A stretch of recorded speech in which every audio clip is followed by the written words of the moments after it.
La venue d'un enfant dans un couple apporte en général beaucoup de bonheur et de joie. Seulement, force est de constater que dans certains couples, parfois l'un des partenaires, en l'occurrence l'homme, décline ses responsabilités et refuse complètement de se reconnaître comme auteur de la grossesse et par ricochet, père de l'enfant.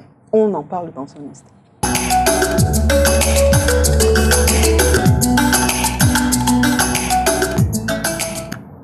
Mesdames et messieurs, bienvenue. L'émission C'est tout droit. Le programme se propose d'apporter des réponses aux questions de société à travers le regard des hommes de loi. Ce jour, nous parlons de filiation.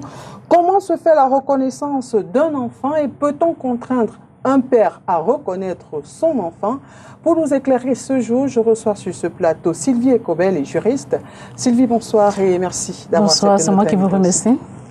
Alors, mesdames et messieurs, pour planter le décor, je vous propose de regarder cet élément et nous revenons juste après.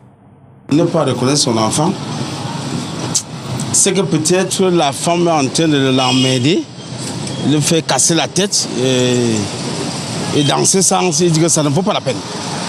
Il dit que ça ne vaut pas la peine. Mieux vaut on se sépare. Et je ne reconnais plus personne, ni l'enfant, ni la femme.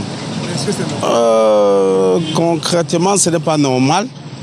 Mais vous savez que les femmes ont certains caprices qui peuvent pousser l'homme à s'énerver bizarrement et commettre des actes avant de regretter après. Ici, de ne pas reconnaître son enfant quand on sait qu'on est père de cet enfant. Il y a moyen que ça soit un esprit diabolique. Comment on peut refuser son sang? Même si l'enfant fait de n'importe quoi, il faut seulement le redresser, l'amener à comprendre et non le refuser. Je ne sais pas si me fait comprendre. Vous essayez d'amener l'enfant de causer parce que, bref, entre l'homme et la femme, qu'est-ce qui peut les unir plus? C'est le dialogue, non? C'est de la même façon, il faut essayer aussi de dialoguer avec l'enfant et ne pas l'abandonner. Quand vous abandonnez votre enfant, à qui la responsabilité de redresser cet enfant? Les circonstances, ça dépend des circonstances. Un homme ne peut pas reconnaître son enfant parce que ça dépend comment la femme s'est comportée. Si tu as une femme qui vagabonde un peu, qui marche un peu partout, et qu'elle couche un peu avec tout le monde, je ne crois pas que si elle porte la grossesse, tu vas te porter garant, tu vas te porter responsable d'être à l'auteur de cette grossesse. Donc, il y a beaucoup de paramètres. Donc, si tu as une femme qui est posée avec toi, tu comptes bien sur elle. Ce qui est sûr, d'ailleurs, quand tu as une femme qui est avec toi, même sentimentalement, tu connais qu'elle est avec toi. Mais quand tu as une femme que tu la soupçonnes qu'elle danse un peu partout, ou bien parfois au quartier, les gens disent que bon, elle soit avec tel père, on la soupçonne. Donc, c'est possible que l'homme dit que après une grossesse, qu'elle vient t'annoncer qu'elle est enceinte, c'est possible que l'homme dit que non. Je ne suis pas l'auteur de cette grossesse. Mais même d'abord, quand un homme n'a pas d'abord confiance à sa femme, il peut avoir les doutes. Et puis aussi, parfois, c'est un homme irresponsable. Et puis, mais la majorité, c'est parfois quand un homme doute de sa femme, quand il doute même de l'enfant, si vraiment l'enfant est le tien. Mais en dehors de ça, je ne sais pas pourquoi un homme peut ne pas connaître son enfant. Bon, il y a plusieurs raisons qui peuvent amener un homme à connaître son enfant. D'abord, déjà, quand il n'y a pas la confiance entre un couple, un homme peut ne pas vouloir reconnaître son enfant. Parce qu'il faut se rassurer déjà que l'enfant, c'est votre enfant. Le fait aussi que la femme ne considère pas l'homme avec qui elle est, peut faire que l'homme ne reconnaît pas un enfant. Donc il y a plusieurs raisons. Il y a aussi la pauvreté.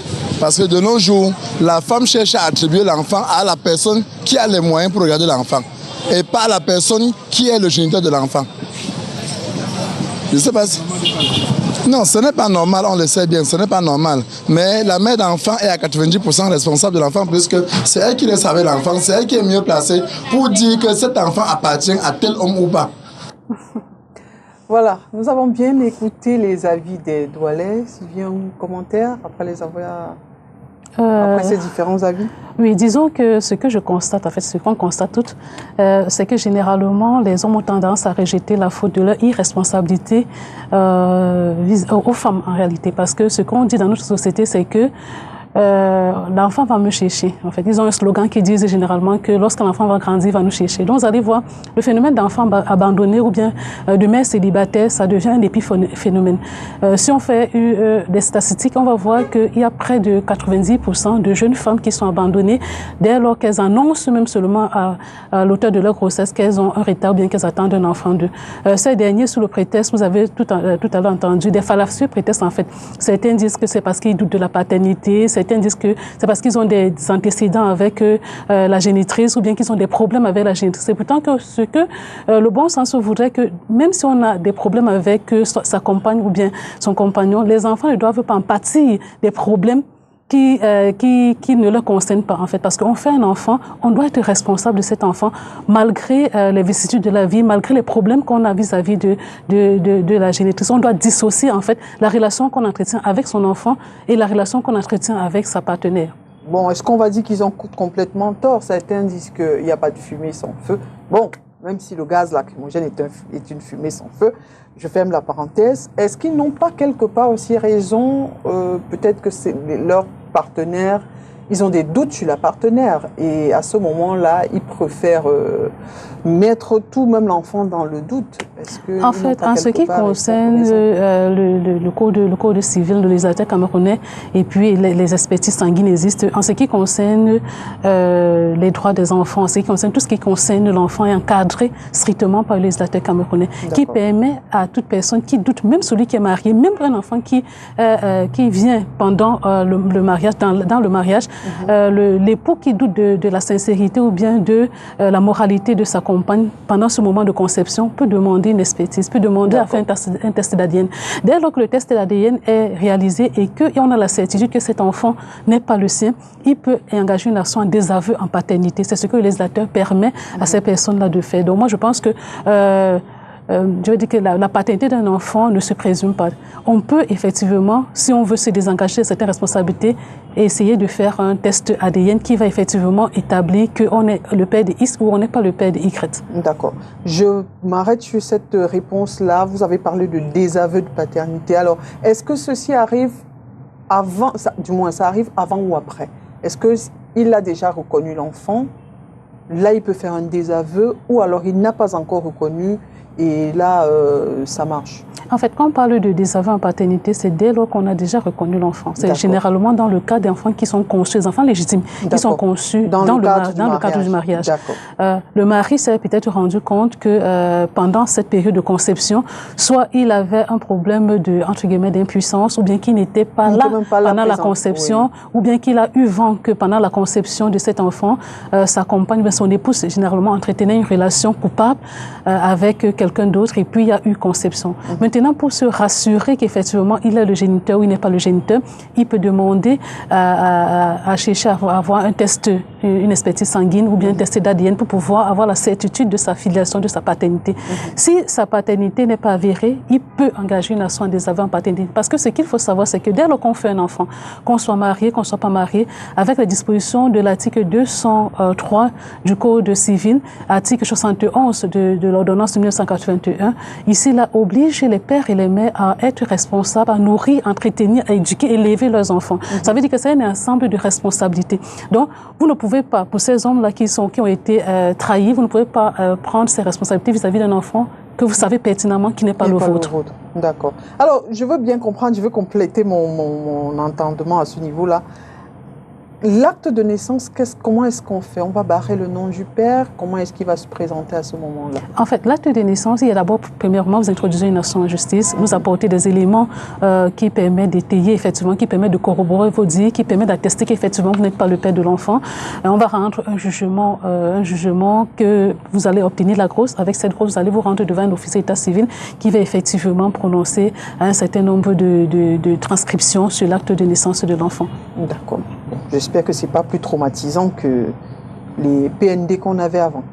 Il faut dire qu'avec l'ordonnance de 1981, ici, on a omis, en fait, généralement, maintenant, les nouveaux actes de naissance, on n'inscrit plus la mention père non déclaré ou bien père inconnu, parce que ce qu'on constatait, c'est que ces déclarations, ces mentions qui étaient portées dans les actes des enfants créaient un certain nombre de discriminations. Ce sont les enfants qui étaient moqués dans les écoles, qui étaient frustrés par leurs camarades.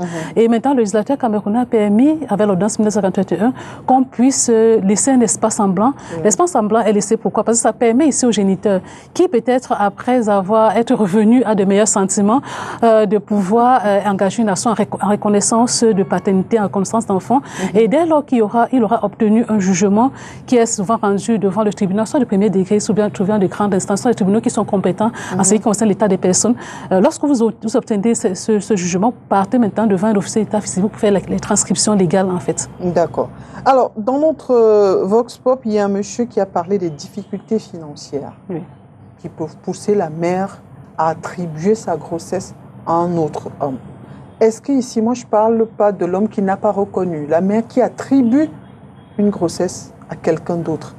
Est-ce qu'ici, qu'est-ce qu'il faut faire? Est-ce qu'elle peut être poursuivie si plus tard on se rend compte que c'est elle qui a induit le père en erreur?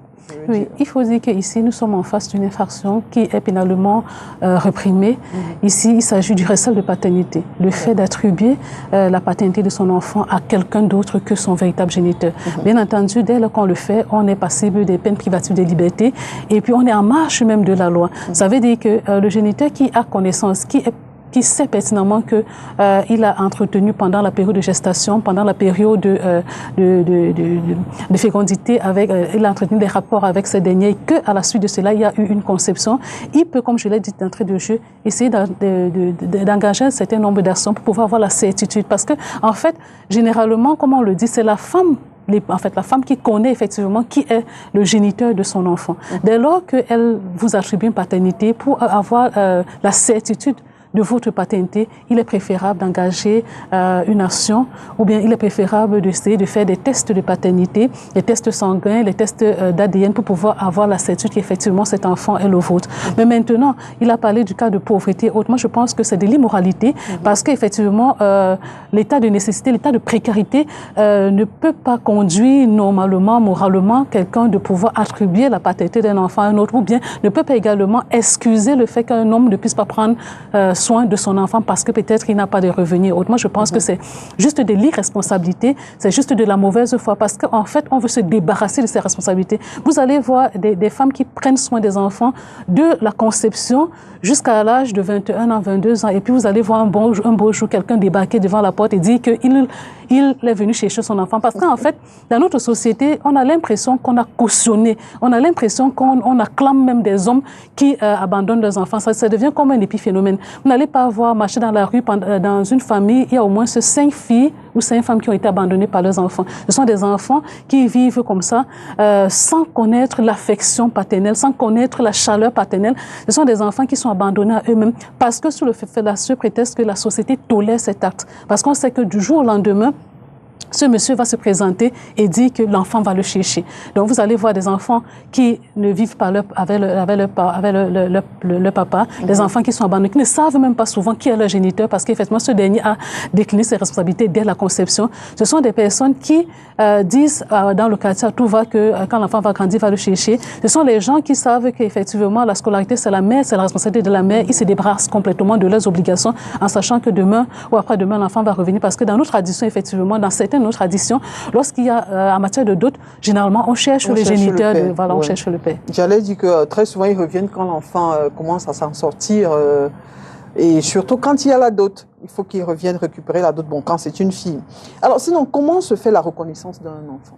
En fait, la reconnaissance de l'enfant est prévue, encadrée par le législateur camerounais. Ici, là, dès la conception de l'enfant, il faut dire déjà d'entrée de jeu que la reconnaissance de l'enfant ne se fait que vis-à-vis du géniteur, vis-à-vis de l'homme. Il ne se fait pas vis-à-vis de la femme parce que par le fait de la conception, on présume qu'elle est directement la mère. Donc, la reconnaissance ne se fait pas vis-à-vis de la mère, elle se fait vis-à-vis de l'homme. Donc, vous avez, celui-là dispose dès la naissance jusqu'à 6 mois pour pouvoir engager une action pour pouvoir reconnaître son enfant devant un officier d'état civil. Il va être muni d'un certificat de naissance qui est délivré par l'hôpital qui a pratiqué ou bien où l'enfant est né, qui a accouché la mère. Donc, vous allez vous rendre devant un officier d'état civil, une mairie, où accompagné souvent des témoins lorsque vous n'êtes pas marié, ou bien lorsque vous êtes marié, vous venez avec votre acte de mariage, et puis on va dresser, l'officier d'état civil va dresser un acte de naissance de votre enfant. D'accord. Passer ce délai, il faut dire aussi, c'est très important, que passer ce délai de 6 mois, vous allez, en matière de reconnaissance, vous allez aller devant le juge pour pouvoir engager une action en reconnaissance d'enfant. Parce qu'il faut dire qu'il y a 2 étapes. La première étape, c'est de la naissance jusqu'à 6 mois. Vous pouvez reconnaître votre enfant simplement devant le maire ou bien une mairie. Maintenant, après ce délai de 6 mois, toute action en reconnaissance d'enfant se fait devant le juge. D'accord. Est-ce qu'il y a un âge limite pour reconnaître un enfant? En fait, il n'y a pas un âge limite pour reconnaître un enfant. Vous avez vu souvent, lorsqu'on va devant les juridictions, vous allez voir des gens d'une vingtaine d'années, autres qui, leur parent vient leur, en fait, le papa vient leur reconnaître. Il n'y a pas en réalité un âge limite. Il faut dire également que là, je voulais embrayer en disant que lorsque vous avez été abandonné par votre géniteur ou bien lorsque vous avez été abandonné par votre géniteur, effectivement, lorsque vous avez atteint la majorité, 2 ans après, vous pouvez engager une action en recherche de paternité. C'est-à-dire, cette action vous permet d'engager une action vis-à-vis de celui qui a été l'auteur en fait, qui est votre géniteur pour pouvoir l'obliger à vous reconnaître. Et cette obligation entraîne un certain nombre de conséquences. C'est-à-dire, si on passe sur les dispositions de l'article 203 du Code civil, c'est-à-dire, il y a droit vous avez droit aux aliments, vous avez droit à figurer en matière de jugement d'hérédité s'il y a décès, vous devenez un de ses héritiers, avec les conséquences que cela peut s'entraîner. Mais également, ça va un peu plus loin, parce que même en matière pénale, dès lors qu'on va dans les dispositions des articles 355-1 du Code pénal ici, on peut poursuivre le géniteur lorsqu'il y a entrave à la scolarité d'un enfant, lorsqu'il y a entrave au droit de visite. Ce sont des peines privatives de liberté qui vont souvent de 1 mois à 6 mois, et puis elles sont même plus lourdes, elles vont souvent de 1 an à 2 ans lorsqu'il y a récidive, et puis des amendes vont de 50 000 à 500 000 francs. Donc, vous allez voir que l'action en reconnaissance d'enfants entraîne un certain nombre d'obligations vis-à-vis du géniteur, vis-à-vis du père. C'est la raison pour laquelle certains, lorsqu'ils savent que ça entraîne des responsabilités qui sont souvent lourdes, certains préfèrent décliner leurs responsabilités parce qu'ils savent que c'est extrêmement difficile. Il faut que vous puissiez entretenir, éduquer, élever votre enfant. Mais là, c'est un enfant il est grand, il décide de chercher son père. Alors, est-ce qu'une maman peut obliger, contraindre un père à reconnaître son enfant? Ici, je vous ai dit que l'action en recherche de paternité, l'action en reconnaissance peut être également faite par la mère comme par l'action en recherche de paternité peut être également faite par l'enfant. Lorsque vous avez des éléments qui attestent effectivement pendant la période de gestation, pendant votre période de fertilité, vous avez entretenu des relations coupables, intimes avec un homme et que vous avez la preuve que de cette relation est issue une grossesse et qu'après cela, vous fassiez un test d'ADN pour étayer, parce qu'il faut dire qu'en matière de droit, le principe est celui de la preuve. La preuve ne se présume pas, on vient avec des éléments de preuve, parce que c'est sur ces éléments de preuve que le juge va se baser pour pouvoir attester qu'effectivement, tel est l'enfant de tel. Donc, la mère peut également intenter un certain nombre d'actions. L'enfant également, lorsqu'il atteint la majorité, peut le faire. Il faut dire que d'après les dispositions de l'article 76 de l'ordonnance de 1981, ici, ça permet ici, même lorsque vous n'êtes pas marié, d'engager un certain nombre d'actions pour pouvoir contraindre le géniteur de votre enfant à pouvoir payer la pension alimentaire à votre enfant. D'accord. Pour bien comprendre, on voit là que le père qui n'a pas reconnu son enfant, normalement, n'a pas de droit sur cet enfant-là. Oui. Sauf, bon, là je prends le côté traditionnel, on va dire, ouais, quand il y a la dot, il faut le chercher, mais de façon légale, il ne devrait pas avoir des droits sur cet enfant-là. Tout à fait. Il faut dire que c'est lorsque vous avez reconnu votre enfant légalement, parce que ce qui se passe au quartier, c'est bien différent de ce que la loi prévoit. Dès lors que vous avez reconnu légalement votre enfant, vous avez un certain nombre de droits et d'obligations vis-à-vis de cet enfant. J'ai cité, entre autres, plusieurs dispositions, les dispositions de l'article 203 du Code civil, 76 de l'ordonnance et plusieurs autres dispositions qui vous contraignent à pouvoir nourrir, élever, éduquer votre enfant. Lorsque vous n'arrivez pas à le faire, vous avez un certain nombre de sanctions. Maintenant, dès lors que vous n'avez pas reconnu légalement votre enfant, vous n'avez aucun droit, il n'y a pas de filiation qui est établie entre vous et cet enfant. Donc ça veut dire que vous ne pouvez pas prétendre être le père de cet enfant en dehors d'apporter la preuve qu'effectivement vous êtes le père, le géniteur de cet enfant. Donc vous devenez, comme on dit dans notre société, vous n'êtes qu'un géniteur, mais vous n'êtes pas le père légal de cet enfant. Est-ce qu'à ce moment, il veut absolument être père, il veut juste être reconnu? Bon, disons, je veux poursuivre dans cette lancée-là de reconnaissance, reconnaissance et contrainte, parce qu'il n'a pas de droit. La mère a la certitude que c'est lui le père. Est-ce qu'à ce moment-là, on peut quand même aussi le contraindre, même s'il refuse de reconnaître, le contraindre à assumer, c'est-à-dire que éducation, nutrition et tout, il n'a pas reconnu, mais la mère dit c'est lui le père. Tout à fait. Est-ce on peut l'obliger à tout au moins s'occuper de l'enfant? Tout à fait. Il y a une action qu'on qualifie, on appelle souvent action aux fins de subside. C'est une action qui permet ici au père d'être contraint à payer une pension alimentaire vis-à-vis de cet enfant. Donc c'est un certain nombre d'actes qui permet ici au législateur de contraindre ce géniteur lorsqu'il y a la preuve de sa paternité. Parce que c'est ça l'élément important. Lorsqu'il y a la preuve de sa paternité, vous avez peut-être des écrits, des échanges de SMS ou bien un test d'ADN qui atteste effectivement que ce dernier est le géniteur de votre enfant. Vous pouvez engager cette action. Votre enfant peut également, 2 ans après sa majorité, jusqu'à 2 ans, un délai de 2 ans après sa majorité, engager une action en fin de recherche de paternité pour contraindre son géniteur à le reconnaître et à un certain moment engager, payer des pensions alimentaires et autres qui sont reconnues. La pension alimentaire qui paye, c'est juste à ce moment-là où... Je sais que la loi n'est pas rétroactive, mais il n'y a pas de compensation. Non, effectivement, c'est à ce moment-là qu'il commence. Il n'y a pas de compensation. En fait, la loi n'est pas rétroactive, comme vous l'avez dit, il n'y a pas de compensation. Donc, c'est au moment où on a établi qu'effectivement, qu'il est le géniteur de cet enfant que ses droits commencent à ce moment-là. Ses droits ne commencent pas avant, non, ses droits commencent à ce moment-là, dès lors que la loi établit par un jugement qu'effectivement, il est le géniteur de cet enfant. La loi commence à lui imposer un certain nombre d'obligations vis-à-vis de cet enfant. D'accord. Alors, un père qui a refusé de reconnaître son enfant, entre-temps, la maman s'est mariée et le mari a décidé de reconnaître cet enfant-là comme le sien. Est-ce que le géniteur peut revenir réclamer son enfant? En fait, dans cette matière, elle est un peu délicate, en fait. Parce que, comme je l'ai dit d'entrée de jeu, c'est que il peut bien essayer d'intenter une action vis-à-vis de reconnaître en reconnaissance, mais le problème, c'est qu'il faut qu'il puisse apporter des éléments qui attestent qu'il est le géniteur. Sans ces éléments, effectivement, il sera juste un plaideur ou bien quelqu'un qui veut juste m'aider, en fait. Parce que qu'est-ce qui établit qu'effectivement, il est le géniteur de cet enfant? Ça serait ses dits contre les dits de la mère. Encore qu'avec la conception, comme je l'ai dit d'entrée de jeu, la mère est seule celle qui sait effectivement qui est le géniteur de son enfant et qui ne l'est pas. Donc moi, je pense que dès lors qu'une femme déclare qu'elle est enceinte, si vous savez que vous ne voulez pas être le géniteur de cet enfant, si vous voulez vous débarrasser ou bien vous ne voulez pas assumer vos responsabilités, il faut le faire une fois pour toutes. Il est inutile de revenir après parce que ça engendre un certain nombre de problèmes. Les problèmes, c'est-à-dire quoi? Vis-à-vis du géniteur, vis-à-vis du mari qui a reconnu l'enfant, vis-à-vis également de l'enfant parce qu'effectivement, il y aura un traumatisme.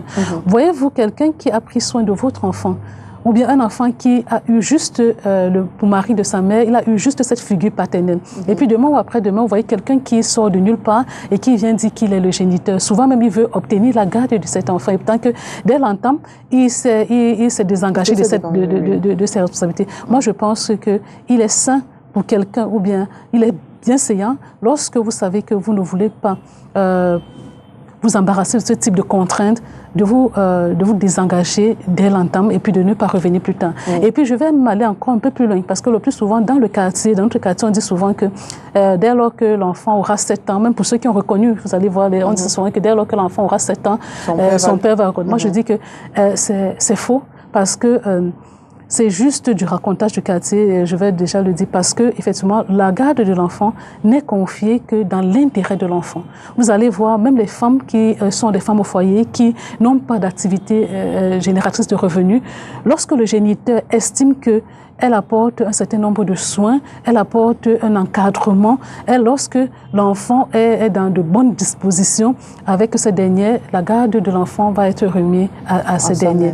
Donc il n'y a pas de disposition ni dans le code pénal, ni dans le code civil, qui dit effectivement que quand l'enfant aura 7 ans, parce qu'on l'entend un peu de partout, qui dit que quand l'enfant aura 7 ans, le père, non, ça n'existe pas. Il s'agit juste d'un cas de jurisprudence. Il y a une affaire, ici où la Cour suprême a tranché dans ce sens. Maintenant, les gens ont tendance à prendre ça comme s'il s'agit d'une loi et tant que ça n'existe pas. Donc, c'était juste pour une petite parenthèse pour faire comprendre aux gens que même en cas de divorce, même lorsqu'il y a un cas de divorce, lorsqu'on veut réclamer la garde d'un enfant, il faut savoir déjà apporter des éléments au juge qui attestent que vous pouvez assurer un confort matériel, un confort émotionnel à cet enfant. Donc ce n'est pas parce que vous travaillez ou bien que vous avez une activité génératrice de revenus que automatiquement, parce que vous êtes un homme ou une femme, la garde des enfants va vous revenir. Encore que, même en cas de divorce, on peut vous demander de payer la pension alimentaire à celui qui garde les enfants. En fait, ma question était de savoir si un enfant peut être reconnu 2 fois.